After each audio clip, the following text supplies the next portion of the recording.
জামায়াতের আমির ডাক্তার শফিকুর রহমান খুব নিয়মিতভাবে কথা বলছেন, নানা ইস্যুতে কথা বলছেন এবং অনেক সময় তার নানা মন্তব্য নিয়ে আলোচনা সমালোচনা সবই হচ্ছে। এটা স্বাভাবিক। আমি মনে করি গণতান্ত্রিক সমাজে এটাই নিয়ম। একটা গণতান্ত্রিক দল জনগণের সাথে নানা ইস্যুতে কমিউনিকেট করতে চাইবে এবং সেই কমিউনিকেশন নিয়েও এক একজনের এক এক অভিমত আসবে। সেটা স্বাস্থ্যের লক্ষণ, সুস্বাস্থ্যের লক্ষণ। সম্প্রতি তিনি ইংল্যান্ডে গিয়েছিলেন এবং সেখানে আওয়ামী লীগকে ফ্যাসিস্ট বারবার বলতে চান না, এরকম একটা মন্তব্য করেছেন। সেটা নিয়ে সমালোচনা হয়েছে, কেউ পক্ষেও কথা বলেছেন, আমিও কথা বলেছি। আরেকটা মন্তব্য নিয়ে একটু কথা বলতে চাই। তিনি বলেছেন এভাবে, জাস্ট এটা নিয়েও কথা হয়েছে, ৭১-এ জামায়াত করে ভুল করলে সেটি যদি সন্দেহাতীতভাবে প্রমাণিত হয় তাহলে তিনি জাতির কাছে ক্ষমা চাইবেন। ভুল করলে এবং যদি সন্দেহাতীতভাবে প্রমাণিত হয় তাহলে জাতির কাছে ক্ষমা চাইবেন। জামায়াতের ৭১-এর ভূমিকা নিয়ে কয়েকটা কথা একটু বলা দরকার বলে আমি মনে করি। প্রথম কথাটা হচ্ছে, জামায়াত কি অত্যাচার, নির্যাতন, অপরাধের সাথে জড়িত ছিল, যেগুলোকে আমরা যুদ্ধাপরাধ বা মানবতা বিরোধী অপরাধ বলে, সেই একটা প্রশ্ন আছে। সেই প্রশ্নটা আমি সরিয়ে রাখলাম, কারণ একটা কথা মনে রাখতে হবে, এই ধরনের ক্রিমিনাল অফেন্স এবং অপরাধের মধ্যে সবচেয়ে ভয়ঙ্কর অপরাধ আমি মনে করি যুদ্ধাপরাধ এবং মানবতা বিরোধী অপরাধগুলো। এগুলো জাস্ট কোনো একটা খুন, কোনো একটা লুটপাট বা কোনো একটা রেপ না, এটা তার চেয়ে অনেক অনেক বড় ব্যাপার।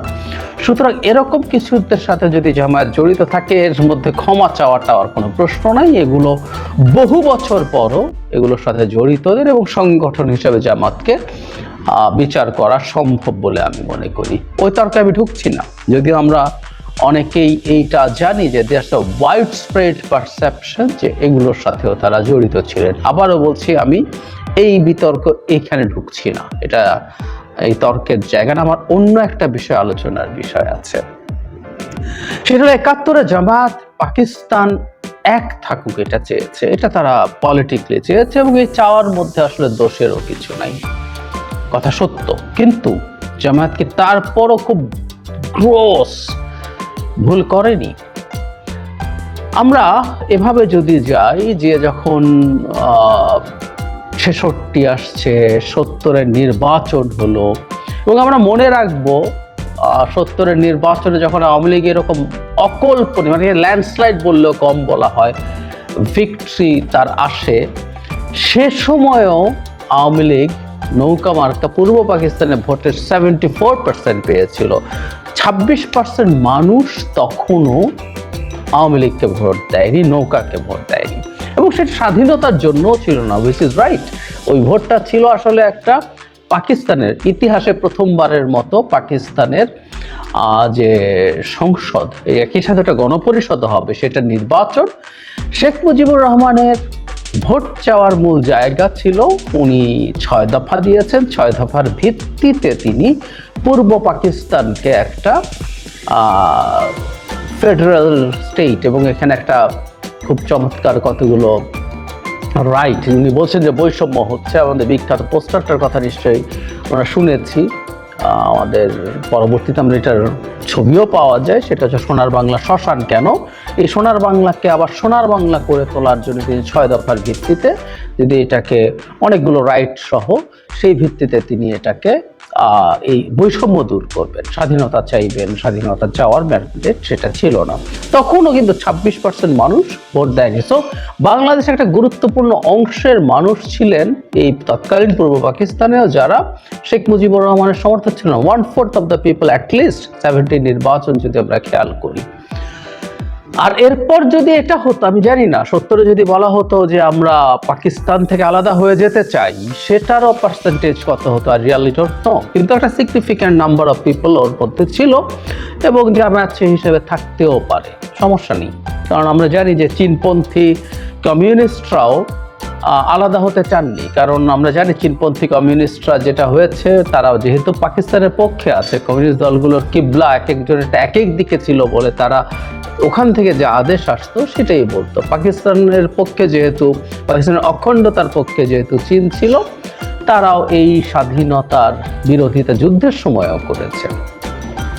জামায়াত মনে করেছে, আমি অনেক জায়গায় দেখেছি তাদের নেতৃবৃন্দ বলেছেন যে বাংলাদেশ যদি এভাবে স্বাধীন হয়, তারা বলেন যে স্বাধীনতার ঠিক বিরোধী তারা ছিলেন না, কিন্তু এভাবে যদি স্বাধীন হয় তাহলে তারা ভারতের একটা প্রভাবাধীন বা একেবারে করদ রাজ্যে পরিণত হবে, যেটা বাংলাদেশের জন্য আরো ক্ষতিকর হবে বলে তাদের পারসেপশন ছিল। কিন্তু আমার কথাটা অন্য জায়গায়।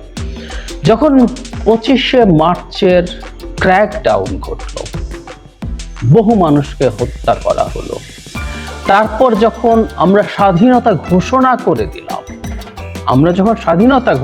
দিলাম, এবং এরপর পাকিস্তান মিলিটারির অকল্পনীয় রকম অ্যাট্রসিটি শুরু হলো আমাদের দেশের মানুষের ওপরে। হ্যাঁ, এটা নিয়ে কত মানুষ নিহত হয়েছে, এই সংখ্যাটা নিয়ে ডিবেট আছে, এটা নিয়ে ডিবেট তোলা যেত না এতদিন, এই ডিবেট হোক এবং এই ডিবেট নিয়ে কেউ গুরুত্বপূর্ণ একাডেমিক কাজ করুক, আমরা সেটাও চাই। কিন্তু এটা তো হয়েছে, বর্বরতা হয়েছে, রেপ হয়েছে, হত্যা হয়েছে, জেনোসাইড হয়েছে। পশ্চিম পাকিস্তানিরা জেনোসাইড করেছেন, কোনো সন্দেহ নাই। জেনোসাইডের যে আন্তর্জাতিক সংজ্ঞা তাতে মিলবে। ওয়ার ক্রাইম করেছে, ক্রাইম অ্যাগেন্স্ট হিউম্যানিটি করেছে, সব করেছে। আমি ধরে নিলাম যে অপরাধগুলোর সাথে জামায়াত, আবারও বলছি ধরে নিলাম, আমি মনে করছি না সেটা, আমি ধরে নিলাম অপরাধগুলোর সাথে জামায়াত সরাসরি বা ইনডিরেক্টলিও জড়িত ছিল না। কিন্তু জামায়াত যখন পাকিস্তান মিলিটারি এই বিভৎসতা, বর্বরতা ঘটাচ্ছে আমাদের মাটিতে, জামায়াতের কি তার প্রতিও নৈতিক সমর্থন থাকা উচিত ছিল? যখন এগুলো ঘটাচ্ছে তখনও কি জামায়াতের মনে হওয়া উচিত ছিল না যে এই বর্বরতার বিরুদ্ধে আমরা দাঁড়াবো এবং আমরা আর পাকিস্তানের সাথে নেই? কিন্তু না, আমরা আসলে দেখেছি, আমি ব্যক্তিগতভাবেও দেখেছি, জেনেছি, আমি বহু জামায়াতের মানুষের সাথে কথা হয়েছে, এবং আমি এমন একটা কলেজে এইচএসসিতে পড়াশোনা করেছি যেখানে শিবির খুবই প্রভাবশালী ছিল। আমি ওখানে শিবিরের নেতাদেরকে দেখেছি, তারা এখনো সেটাকে, মানে তখনও কথা বলছি, তখনও সেটাকে জাস্টিফাই করার চেষ্টা করছিলেন কেন তারা শেষ পর্যন্ত জামায়াত, মানে পাকিস্তান এক থাকুক সেটা চেয়েছিলেন। তারা ওপেন প্রশ্ন চাইতেন, এবং অনেকে যখন প্রশ্ন করতো তারা ব্যাখ্যা দেওয়ার চেষ্টা করতেন। মানে আমি এটাকে প্রশংসা করি যে তারা ঘাড় ধরে এই প্রশ্ন করার জন্য পেটাবো বলছে না তারা, কিন্তু তারা তারপরও নৈতিকভাবে সেটাকে ডিফেন্ড করার চেষ্টা করতেন। এটা তো আমার নিজের চোখে দেখা। সুতরাং আমাকে কেউ এসে বলেছে ব্যাপারগুলো এরকম না যে আমাদের কেন্দ্রীয় সিদ্ধান্ত না থাকলে শিবির এগুলো করতো না। এবং আমি জামায়াতের অনেক মানুষ, গুরুত্বপূর্ণ পর্যায়ের মানুষের সাথে, মানে জামায়াতের রুকন বলে যাদেরকে, তাদের সাথেও কথা বলে দেখেছি। আমার যেহেতু কৌতূহল আছে রাজনীতি নিয়ে, তাদের সাইকোলজি বোঝার জন্য, তারা এরপরও ডিফেন্ড করার চেষ্টা করে। কিন্তু আমার কথাটা হচ্ছে, যেই পয়েন্টে পাকিস্তান এই বর্বরতা শুরু করেছে, যে পয়েন্টে আমরা স্বাধীনতা ঘোষণা করে দিয়েছি, এবং ঘোষণা করে ফেলার পরও